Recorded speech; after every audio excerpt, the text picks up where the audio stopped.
All right, so here we are with the first part of the video on this project. So what we're gonna do first is remove this door, so then I won't have to bother with putting a tarp back on over this window so the weather don't get in. These are actually really easy to remove. You have a Torx 40 screw here that you need to take out. Both of these Cannon plugs you'll need to disconnect. They're pretty easy to do. And then you have what you're gonna need an inverted Torx socket for, star socket, to be able to get to these screws here. Just like that. Actually, we can just take them off. Like these, you just kind of got to get a grip on them, rotate them, and they do end up coming out.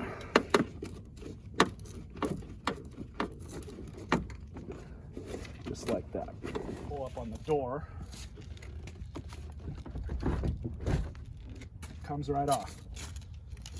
So with the door removed now, we can pull the door card off of this one because we're going to swap it onto that door. Let me show you why. It's filthy. Yeah, I could certainly pull it off and clean it up, which I'm going to do anyways because I'm going to go through and sell these. But it's definitely dirty, it's nasty, and honestly I've got to pull this one off anyways to be able to fix the door handle and put that good replacement window in. So there's really kind of no reason not to. The one that's on this one is in really good condition, so why not just reuse it? Now what we are going to need to do is hook both of these plugs back up. So we're probably going to need to use the electrics for the door, be able to move the window up and down. We'll see. So I actually got it working. It wasn't an alignment issue. It was just an issue with this little thing poking out for the lock. So no big deal there. Closes as well as it can, but I'm still gonna have to obviously remove this door. It is impacting it. And like I said, this handle is broken inside. They're actually not that bad to change out. So that's that. But since we're already here, I'm gonna pull this door off, and it comes off the same way that this one did.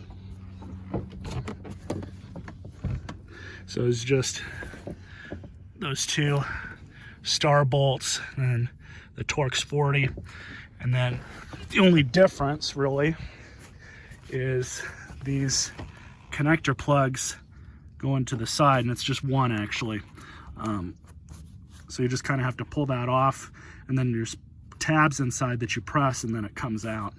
It's not that bad. The whole thing pulls out, and then you're gonna have to actuate this little tab that's on the inside there to pull the rest of it off. We're gonna leave this out and let it hang. Now we're gonna pull this door off. As I said, it comes off the same way as the other one did. Had a couple things to realign the doors. Mainly had issues with this one, but everything's good now. Bunch of redneck diamonds inside of the door. This is about as good as I'm gonna get it. You can see it's a little bit of a gap, but the door is closed all the way. I might try to adjust this just a little bit more, but I'm not really going to try and reinvent the wheel with it because it does appear that it's lining up fine. The first thing to do is pull this off. You can start that right here, and it just kind of comes off. I also pulled off this little piece here with my little pry bar. You just open up your handle, get it in there, and pop that out. You have a Torx screw here, a Torx screw here. And there's two things pulling up and out, and being careful of these white clips that are on the side here. You kind of want to help those come out. We also have to undo a wire harness, which is right in there, as well as the door handle deal here, which I'm gonna have to go grab some pliers for.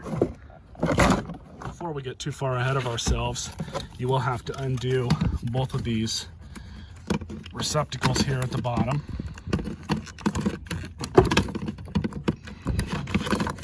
It's really hard to do this one hand. There we go. We'll keep that because that works.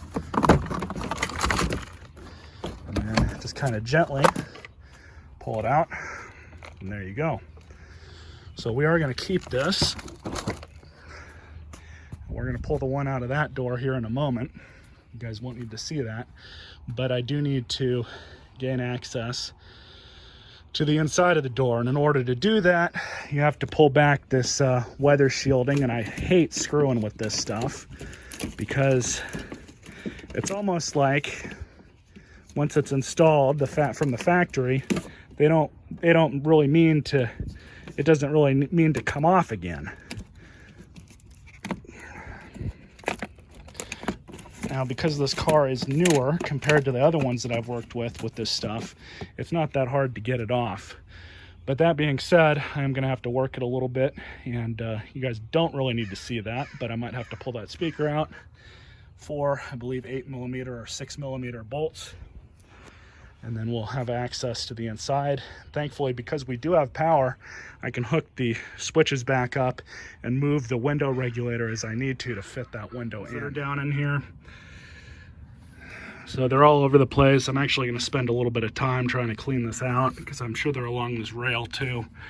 So I might have to shake the door a few times to dislodge what's there, but what I'm going to have to do too is replace this inner door brace with the window out, because it's a lot easier to do with the window out. Everything on and in place. Honestly, these doors are probably about the most aligned they're going to get. That one is probably the worst of the two. So I don't know if it's going to leak or not. Probably going to have to revisit that. I mean, I am going to have to get into that door again just by itself to swap that window in. But really, aside from that, everything seems to work. I got that door handle brace or bracket, whatever it is, fixed. Got the new used window on. I'm gonna have to get a new one of these. All of these I did look for at the junkyard. They were all broken like this, or they were just flat out missing. So that's kind of a pain in the ass. Maybe I can get some new ones of those off Amazon or something. Hopefully the aftermarket has answered the calling on those, because like I said, they do seem to be a pretty common issue on these cars. Window works, but I'll let you guys...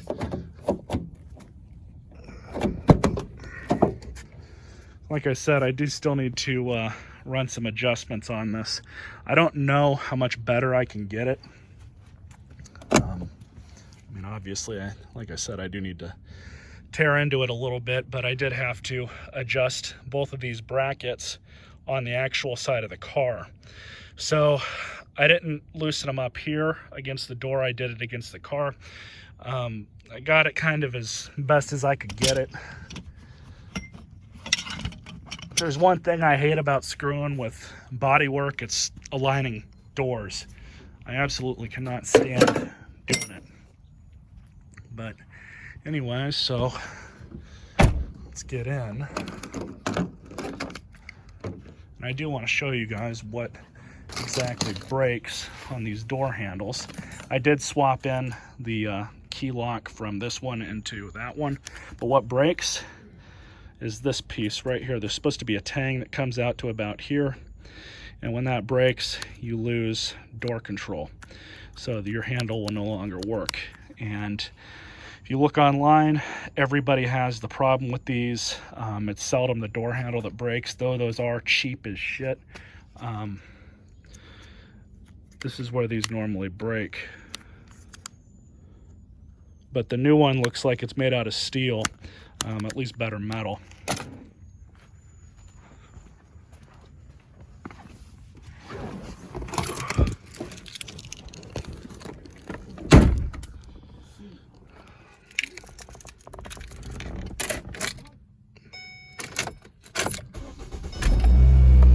That's going to be the next thing that I have to mess with is this key.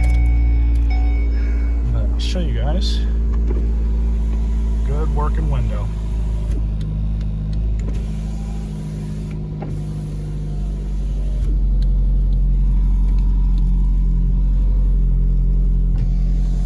This one works.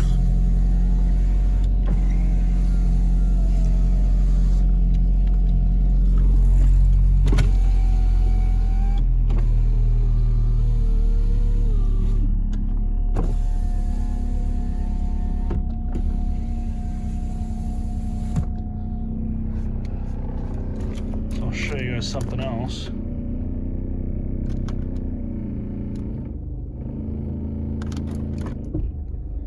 There's what's called a torque mount that goes bad on these, and it's the one that looks like a dog bone. Apparently those go out all the time. So that's probably going to be the first one I change. There are a total of 3 on this car, I believe, so I did buy all 3 of them.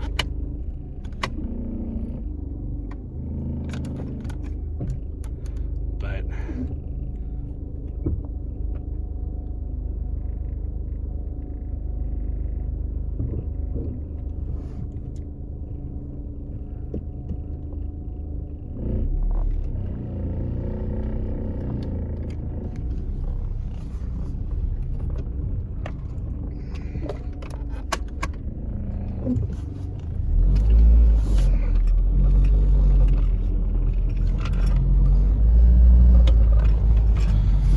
car works okay.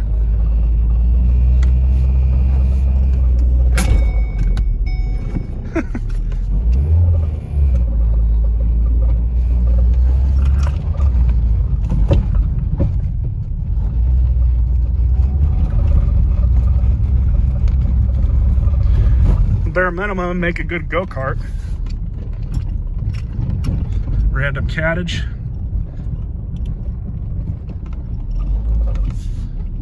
So let's park it.